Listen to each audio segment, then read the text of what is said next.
no hay desarrollo sin seguridad y no hay seguridad sin desarrollo. ¿En qué temas se enfoca además de la droga y el delito?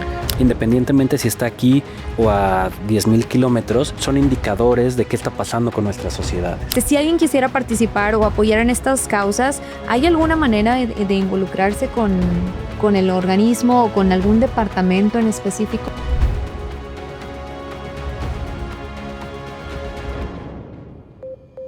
Hola, ¿qué tal? Les doy la más cordial bienvenida al podcast Tendencia Global. Bienvenidos a un episodio más. Mi nombre es Patricia Sepúlveda y nos acompaña José María Izabal, especialista en alianzas para las Naciones Unidas contra la droga y el delito. Me gustaría empezar, José María, preguntándote lo siguiente. ¿Qué es exactamente la Oficina de las Naciones Unidas contra la droga y el delito y para qué se creó? Bueno, muchas gracias, Patricia, encantado de estar aquí contigo y en la universidad. Pues te platico, mira, la Oficina contra las Drogas y el Delito de las Naciones Unidas es una oficina especializada en el cumplimiento de varias convenciones. La primera es la Convención de las Naciones Unidas contra el Crimen Organizado Transnacional, conocida como la Convención de Palermo, y la Convención de las Naciones Unidas contra la Corrupción, la Convención de Mérida, así como, toda una serie de documentos normativos de fiscalización de drogas. Entonces, lo que hace la oficina es fortalecimiento técnico de los estados parte de las Naciones Unidas para, tener herramientas que combatan estos males sociales, ¿no? Que vemos que justamente el crimen, la falta de acceso a la justicia, el tema de consumo problemático, oferta, demanda de drogas, pues socava el desarrollo de las poblaciones, el desarrollo de las comunidades y de los países. Entonces las Naciones Unidas busca generar esquemas de colaboración con los gobiernos, con la sociedad civil y la academia de los estados miembros para fortalecer las políticas públicas en pro, de la paz, la seguridad y el acceso a la justicia. Muy bien, pues sabemos que las Naciones Unidas es un organismo internacional, es un organismo muy, muy grande que tiene muchas oficinas y que tiene muchos órganos dentro de... Esta oficina contra la droga y el delito pues suena a una institución muy grande, ¿no? ¿En qué temas se enfoca además de la droga y el delito?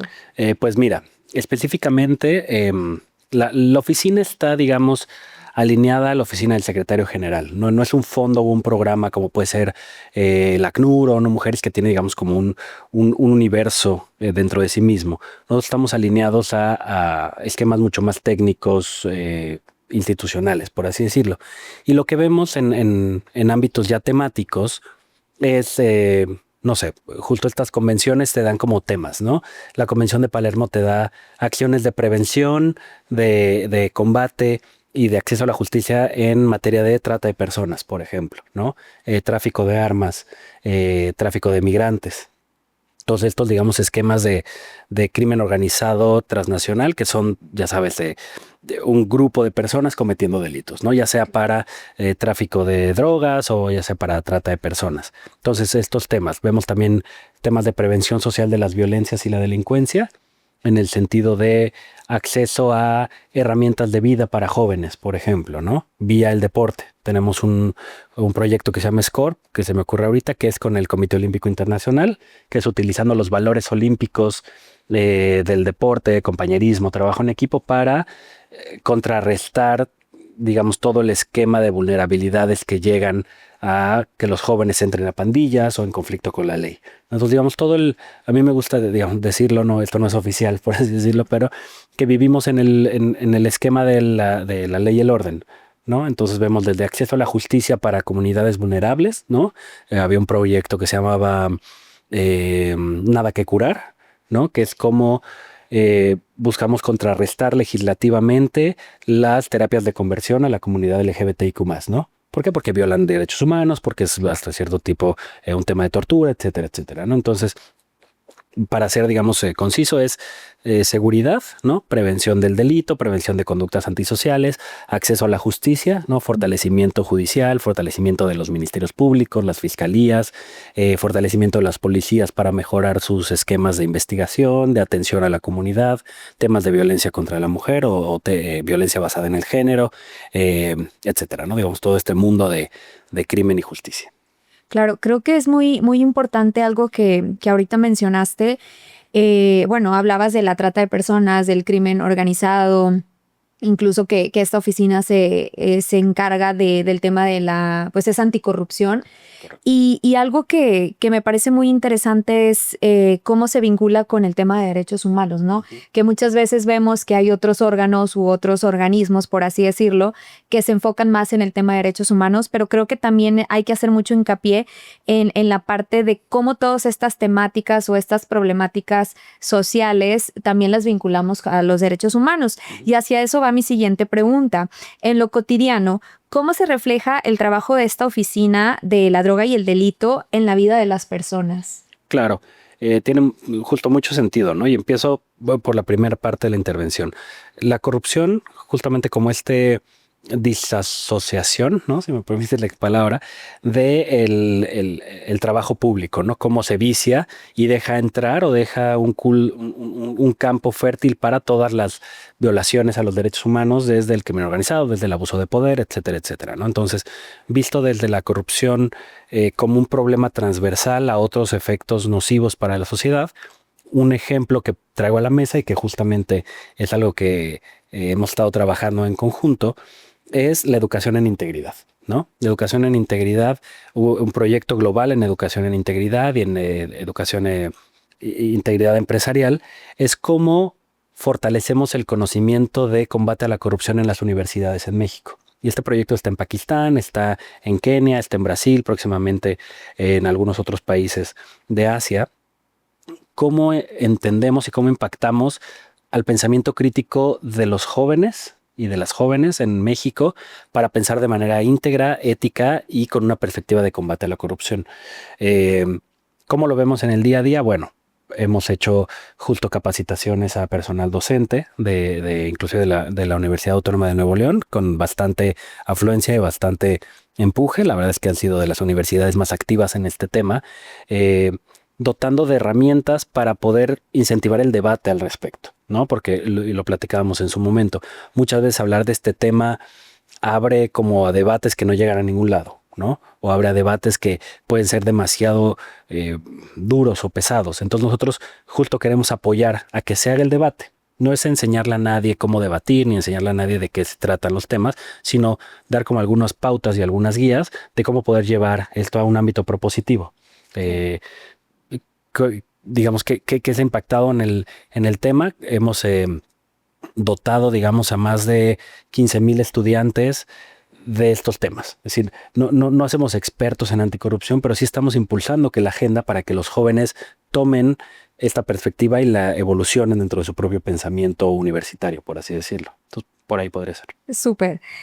Bueno, justamente una de las preguntas que me gustaría hacerte y que ya respondiste de cierta manera es que además de este proyecto de la educación, de la integridad, de la anticorrupción, que estamos incluso, pues por ahí un spoiler que estamos llevando a cabo aquí con docentes y con nuestros estudiantes, pues es una manera también de acercarnos a la juventud, ¿no? ¿Algún otro proyecto o alguna otra campaña que también consideres que sea muy cercana a los jóvenes o a la ciudadanía en común, que nos pueda como ayudar o nos pueda aportar de cierta manera, que también tú digas, bueno, hemos hecho esto, nos hemos acercado de esta manera, ha sido exitoso? Sí, fíjate que la Oficina de las Naciones Unidas contra la Droga y el Delito tienen ¿cómo decirlo? Una oficina especializada para juventudes. Entonces, tratamos digamos, en una primera instancia de transversalizar el tema de juventudes a todas las propuestas, ¿no? Ya sea temas de lavado de dinero, lavado de activos, donde estén involucrados jóvenes universitarios dando su perspectiva, ¿no? Un poco compartir estas ideas con las juventudes. Pero digamos, proyectos en específico que a mí se me vienen a la cabeza, está el proyecto de SCORE. SCORE es este proyecto que te comentaba del Comité Olímpico Internacional y la UNODC, en el cual lo que se busca es dotar a jóvenes en conflicto con la ley de herramientas para poder, pues digamos, ¿cómo decirlo?, trascender su condición de conflicto con la ley y poder desarrollarse socialmente de mejor manera, ¿no? Tenemos este tema de juventudes y corrupción, está un área de sociedad civil que busca incentivar las organizaciones juveniles que impulsen nuestras agendas, ¿no? Porque no es muy sencillo que jóvenes entren al debate de la trata de personas o que entren al debate del tráfico de armas. Entonces estas organizaciones juveniles las estamos también impulsando para que tengan voz en algunos foros internacionales, ¿no?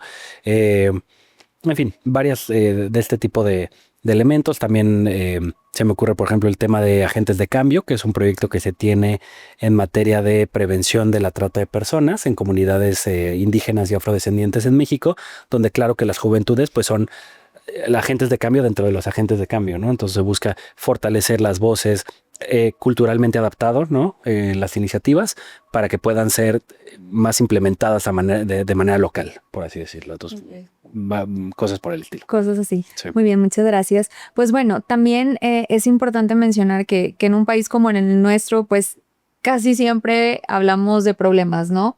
Hablamos de cosas negativas que de positivas. ¿Hay algún caso de éxito que para ti valga la pena contar en tu trayectoria en esta oficina? Sí.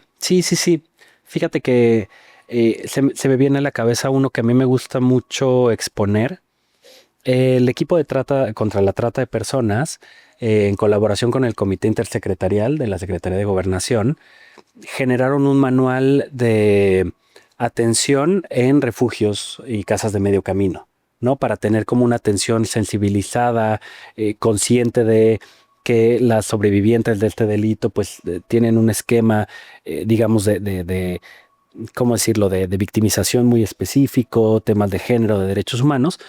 Y este documento ya se publicó ya hace algunos años en el Diario Oficial de la Federación. Es decir, el trabajo que se hizo con intercambio de conocimiento con las víctimas y las sobrevivientes, con las casas de medio camino, con especialistas de todos los ámbitos, pues generaron un documento tan sólido que ahora es norma a nivel nacional. Entonces ese me parece bastante ilustrativo del tema. Otro que también se me ocurre es en tema de prisiones o de centros de reinserción social, un proyecto que se llamó De Vuelta a la Comunidad. De Vuelta a la Comunidad tuvo, digamos, parte de lo valioso de este proyecto es que fue gobierno, sociedad civil, iniciativa privada y cooperación internacional. Entonces todos hicimos un proyecto, ¿no? Digamos como oficina, en el cual se dotaba de capacidades técnicas y de educación laboral, por así decirlo, en materia de captación pluvial, energía solar. O sea, digamos como que ahí eran varios puntos, ¿no? Medio ambiente, alianzas, sociedad civil y digamos paz y seguridad, ¿no? Porque era tema justo de reinserción social de personas privadas de la libertad. Cosas por el estilo. Y en este caso, pues bueno, sabemos que esta oficina de cierta forma tiene mucho impacto en algunos o bastantes de los ODS de las Naciones Unidas. Sabemos también que hay muchísimos retos globales que pues los organismos como las Naciones Unidas, que son muy grandes y muy inclusivos, pues no pueden como resolver, por así decirlo, ¿no? O de cierta forma no se puede abarcar tanto. Creo que es una pregunta un poco complicada, pero ¿cuál dirías que es el reto más grande que se enfrenta actualmente? Porque también pues va desde una manera probablemente local, desde una forma regional, desde una forma mundial. Digo, lo dejo a tu criterio, ¿cómo te gustaría comentarnos? Pueden ser las drogas, puede ser la corrupción, el crimen cibernético, la trata de personas. O sea, desde tu perspectiva, desde el área en el que tú te encuentras, que pues es esta oficina de las Naciones Unidas, ¿qué ha sido como lo más complicado a lo que se han enfrentado? Pues mira, yo creo que creo que la respuesta va desde dos puntos, ¿no? El primero es que los temas que trabaja la oficina no son temas, digamos, tan sencillos de poner en la mesa, claro, ¿no? La gente en general conoce poco o conoce, digamos, no tan a detalle. O son temas un poco sensibles, ¿no? Exactamente, justo, ¿no? Complicado, digo, desde el área de alianzas nos toca hablar con todo el mundo y a veces no es fácil llegar a decir, ¿sabías que hay 11 formas 11 modalidades de trata de personas, incluida la experimentación biomédica? Cosas como mucho más profundas, pero que existen y que son una realidad y que al final de cuentas está afectando a sectores de la población que viven en situación de vulnerabilidad, ¿no? Entonces, por un lado, claro, posicionar la agenda de manera sensible, ¿no? Porque a veces estos temas también llegan a ser un poco como alarmistas, ¿no? Llegar y hablar de laboratorios de fentanilo o hablar de control aduanal, cosas por el estilo, pues no es tan del día a día, ¿no? Tan de la cena, de la sobremesa del desayuno. Eso por un lado, pero el impacto que tienen estos problemas al final son, digamos, tan sociales o tan digamos, impactantes en el ámbito comunitario que se tienen que entrar. Entonces la gente sí los adopta, pero primero hay como una barrera que romper. Después, temáticamente, yo creo que uno de los mayores problemas que hay que atender es la transversalidad que tiene el problema de la corrupción. ¿Por qué? Porque es un habilitador de otros dilemas, ¿no? O de otros problemas. Lo veíamos en su momento, ¿no? La liga entre el crimen organizado transnacional y la corrupción, ¿no? Uno como habilitador del otro y el otro como fomentador del uno, ¿no? Creo que ahí empieza también una parte importante para poder atender otros tipos de problemas. Sí. Y finalmente creo que uno de los temas también interesantes que son difíciles por la crudeza del tema, y aquí afortunadamente hay muchas organizaciones, muchas investigaciones y muchas instituciones trabajando en esto, que es la trata de personas, ¿no? Porque la trata de personas tiene digamos, un esquema en el cual aquella víctima que es tratada está ahí hasta que fallece o hasta que se escapa. Es decir, no es como un asalto que es en el momento, ¿no? No es como un acto de corrupción que es, digamos, en el momento para obtener algo, sino aquí es literal una captación de por vida de las víctimas, ¿no? Y bueno, cosas por el estilo son como muy crudas, ¿no? Entonces, temáticamente, por tema de profundidad o por tema, digamos, de impacto que tuvieran, creo que son los temas. Bueno, claro, el tema de tráfico de drogas, el tema de demanda, ¿no? El tema de oferta. Vaya, son temas como muy específicos. Digo, afortunadamente la oficina tiene áreas temáticas específicas con equipos muy sólidos que trabajan solo su tema, ¿no? Es decir, todo es transversal, pero los que se dedican al tema de prevención de lavado de activos son gente muy capacitada que está solo en ese tema. La gente que se dedica al tema del problema mundial de drogas está en eso, ¿no? El equipo de trata también está como súper metida en su área temática. Entonces eso ha sido fortuna, ¿no? Sí. A mí me toca ser un poco más transversal por el área, pero bueno, un poquito de todo. Sí, no, y aparte, como dices, todo tiene una vinculación o todo va de la mano, ¿no? Al final de cuentas son actividades ilícitas, y que pues cada una se tiene que tratar con cierta delicadeza o con cierta sensibilidad, como mencionabas, ¿no? Yo quisiera saber, bueno, uno como docente creo que sabemos cómo podemos participar y cómo podemos apoyar en estas causas que pues obviamente no son un problema local ni regional, sino son un problema mundial o un reto global. Y como docente, pues sabemos que hemos participado en algunos cursos anticorrupción, en cursos de ética, de cómo apoyar en la formación básica de los estudiantes como para prevenir esto pues desde la escuela, ¿no? Y sabemos que muchas veces pues no todo viene desde la escuela, sabemos que también viene desde la educación en casa. Como docente tenemos este reto, ¿no? Y sabemos qué es lo que tenemos que hacer. Pero si alguien, alguna persona, algún estudiante o alguna persona que diga, bueno, yo soy un civil común y corriente, como todos lo somos, si alguien quisiera participar o apoyar en estas causas, ¿hay alguna manera de involucrarse con el organismo o con algún departamento en específico? ¿A dónde nos podemos acercar, por así decirlo? Sí, mira, lo mencionas muy bien, ¿no? Son problemas globales que tienen efectos locales. Sí. Y afortunadamente nosotros lo que incentivamos es justamente ambas perspectivas, ¿no? Desde una perspectiva de cooperación internacional, empoderar a las comunidades locales, ¿no? Entonces yo lo vería desde dos perspectivas, un poco desde cómo podemos involucrarnos en el tema, específicamente con la oficina.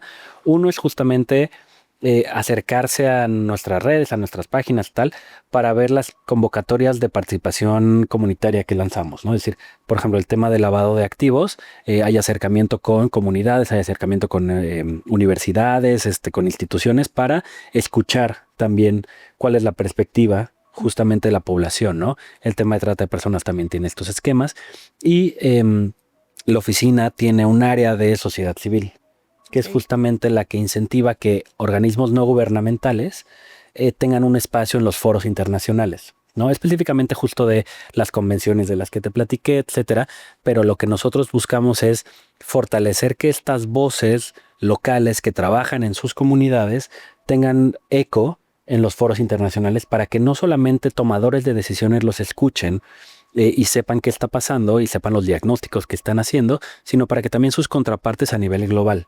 Porque, y lo digo a veces un poco de manera no tan formal, ¿no? Si yo mandara un correo desde mi correo común y corriente, Claro. ¿no? Pues probablemente tendría un impacto cierto, pero ahora que está la posibilidad de tener, digamos, la institución apoyando, hay más ojos y más reflector. Entonces hay que apoyar en eso para coordinar, para juntar las iniciativas, para como generar una red más sólida, ¿no? Y eso es lo que buscamos aplicar, la unidad de sociedad civil, los proyectos en México, que tienen mucha participación justamente de las comunidades, que eso es también como una agenda que busca implementar la oficina y todo el sistema, que es acercamiento a las comunidades locales, ¿no? Cómo están viviendo el problema, cómo están sufriendo el problema, cómo están tomando acción del mismo problema, ¿no? Porque las mismas comunidades, ¿cómo decirlo? No están esperando a que la población ya sabes, a que las Naciones Unidas o el gobierno tomen acción, sino ellos también, como están viviendo en el problema, también toman acción para dejar de vivir en esta situación, ¿no? Entonces nosotros queremos incentivar y empoderar también a esta situación. Pero sí, finalmente saber que hay iniciativas y convocatorias públicas para poder acercarse y bueno, tomando los documentos que hemos lanzado, apropiándoselos, ¿no? Tomándolos como suyos. Nosotros lo que publicamos, lo que impulsamos es justamente para el uso y reuso y sostenibilidad de apropiación comunitaria, ¿no? Entonces, sí, tal vez por ahí. Y al final del día, ahorita como mencionabas, pues uno se vuelve como un portavoz, ¿no? De la institución o del organismo, y que decías, bueno, no es lo mismo mandarlo desde mi correo personal o publicarlo desde mis redes a que diga @nacionesunidas.mx o algo así, ¿no? Y creo que parte o un aspecto muy importante en esto, pues es parte de la difusión que se da a esas convocatorias, parte de tener a la academia como aliados, como lo hemos platicado con anterioridad, y pues es como podemos ir llegando a las personas. Hace rato platicabas o mencionabas que si yo voy a un curso o asisto en un curso, pues ¿por qué no invito a 10, 12 amigos más y que todo el mundo hagamos eso y así vamos haciendo más ruido, ¿no? Respecto a cómo nos podemos involucrar. Sin duda. La siguiente pregunta sería, bueno, con tantos temas, con tantos países que forman parte de las Naciones Unidas, con tantos retos globales, que si ahorita hablamos de violencia, que si hablamos de terrorismo, que si hablamos de cambio climático, que si hablamos de quién está haciendo armas de destrucción masiva, hablamos de conflictos intraestatales y bueno, de todo lo que conocemos que está pasando en la actualidad, ¿cómo priorizan qué es lo que hay que atender primero? Ok, pues justo como tú bien sabes, la Agenda 2030, ¿no? Tiene dentro de sus pilares o líneas de acción el no dejar a nadie atrás, ¿no? ¿Esto qué significa? Entender la interseccionalidad de los problemas, ¿no? Y de las comunidades. Entonces, nosotros justamente vemos, en primer lugar, por ejemplo, en la oficina en México, vemos también los diagnósticos que ha hecho el mismo Estado mexicano, ¿no? Nosotros al final, como Naciones Unidas, somos invitados de los Estados miembros, ¿no? De los Estados parte, para apoyar en mejorar las condiciones, ¿no? Nacionales. Entonces, vemos también las líneas de acción que tienen los gobiernos, ¿no? Pero también las líneas de acción que tienen las Naciones Unidas para no dejar a nadie atrás, entendiendo que tenemos que pensar en las vulnerabilidades estructurales que tienen los problemas a los que nos enfrentamos, ¿no? Si estuviéramos hablando desde otra oficina o agencia, tal vez sería puro medio ambiente o niñez o empoderamiento de las comunidades o temas de desarrollo urbano, veamos, ¿no? Pero aquí nosotros estamos hablando justo de seguridad, paz y justicia, ¿no? Entonces hay que ver justo desde todas las perspectivas cuál es ¿a quién vas a atender primero, no? A los elementos policiales que necesitan apoyo y capacitación y fortalecimiento de herramientas, o a la comunidad que está sufriendo esquemas de violencia ¿no? en su región.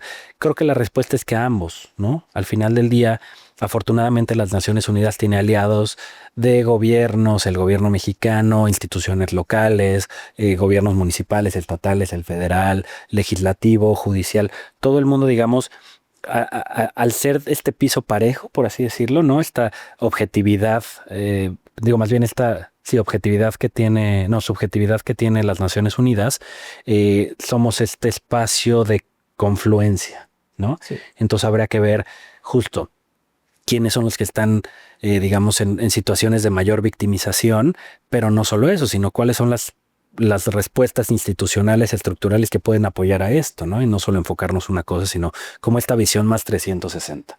Yo diría un poco por ahí. Muy bien. Pues bueno, ya para concluir esta charla tan amena, me gustaría cerrar haciéndote la siguiente pregunta. Si tuviéramos que resumir el impacto de la Oficina de las Naciones Unidas contra la Droga y el Delito en una frase sencilla, ¿cuál sería? Yo diría paz, seguridad y acceso a la justicia.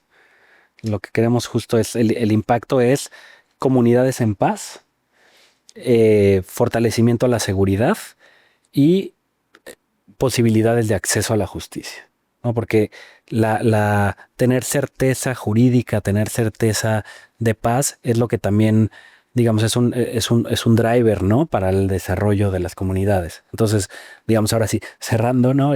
Ya sabrán aquí nuestros escuchas y visores que a veces a mí me clavo en los temas y seguimos platicando. Sí.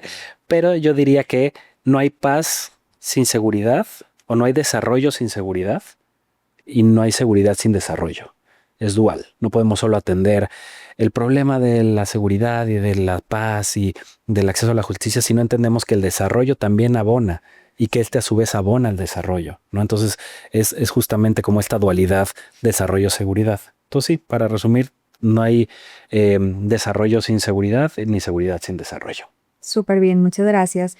Y bueno, como dices, ¿no? Lo manejamos como un ciclo. O sea, todo va de la mano, necesitas esto para lograr esto y luego lo logras y ahora necesitamos esto y así sucesivamente. Y creo que también es muy importante pues dejarles saber que hay que participar en convocatorias, hay que sentirnos parte de un problema, no nada más como, bueno, es que ese problema solamente se dio en esa región y como yo no vivo ahí, pues a mí no me interesa, ¿no? Claro. O como yo no soy partícipe o a mí no me afecta o no hay una consecuencia directa sobre mi persona, mi familia, mi infraestructura, mi educación, pues no nos interesa, que es lo que también usualmente sucede, ¿no? En temas de política, que a veces resultamos ser apáticos porque pues, no me está afectando directamente, entonces pues no participo, ¿no? Claro. Y creo que sería muy interesante hacer esta invitación a quienes nos están viendo, nos están escuchando, como mencionabas ahorita, a participar en este tipo de temáticas, a también tener la capacidad como de debatir, aunque sean temas delicados, porque muchas veces nos da miedo hablar de derechos humanos, nos da miedo hablar de trata de personas, o nos da miedo hablar de violencia de género, porque, híjole, es un tema súper sensible, súper delicado, y qué van a pensar de mí, y luego yo voy a decir esto, o me van a atacar, o me van a decir, me van a escribir. Entonces, creo que dentro de lo que nos dedicamos todos es muy importante saber cómo abarcar esas temáticas, obviamente, y creo que es muy importante mencionar siempre con un fundamento, claro, que también no podemos hablar solamente por hablar, y ese también pues lo vemos como una recomendación de vida. Claro, claro. Y siempre estar fundamentados, ¿no? Creo que es importante hablar de pues delitos, del tema de la droga, que pues nos compete a nosotros como país, el tema de corrupción, el tema de la trata de personas, el tema de crimen organizado, que pues sabemos que también se han vuelto actores internacionales muy importantes y temas dentro de la agenda, pues no nada más local o regional, sino de la agenda mundial. Y pues bueno, con esto cerramos este episodio de nuestro podcast. Muchas gracias, José María, por aceptar nuestra invitación. No sé si te gustaría dejar un mensaje muy breve para quienes nos están viendo y escuchando sobre ¿Cómo podemos formar parte de todo esto? Sí, sin duda. Bueno, además de justo agradecer la invitación y la oportunidad de platicar estos temas, creo que le das al clavo en muchos aspectos de tu análisis final. El problema de la seguridad y la justicia y la paz, las instituciones sólidas, son temas públicos, son temas de lo público. Entonces no está específicamente para los jueces o para los ministerios públicos o para las organizaciones, sino es un tema que nos involucra a todos, ¿no? Independientemente si está aquí o a 10,000 kilómetros, son indicadores de qué está pasando con nuestras sociedades, ¿no? Son indicadores de qué está, digamos, aconteciendo en lugares, porque puede pasar. ¿Me explico? Son esquemas que no son unificados en un espacio, ¿no? Por eso se habla de lo público y lo público nos involucra a todos, ya seamos internacionalistas, politólogos, Claro. abogados, ingenieros, médicos, odontólogos. Estos temas nos afectan al final del día a todos y todos tenemos que entrarle, ¿no? Diría David Bowie, ¿no? Todos podemos ser héroes por un día, ¿no? Claro. Y ser héroes por un día todos los días hace que seamos héroes constantemente y involucremos a las personas a que sean héroes y heroínas de sus comunidades. Totalmente. Sí, pues muchas gracias. Qué bonito mensaje. Pues bueno, muchas gracias, José María. De nuevo, muchas gracias por estar con nosotros en este podcast tan importante para nuestra facultad. Y los seguimos invitando a, pues bueno, ver y escuchar los siguientes episodios que también serán muy interesantes. Encantado. Muchas gracias de nuevo. Encantado. Hasta luego. Ustedes. Buen día. Hasta luego.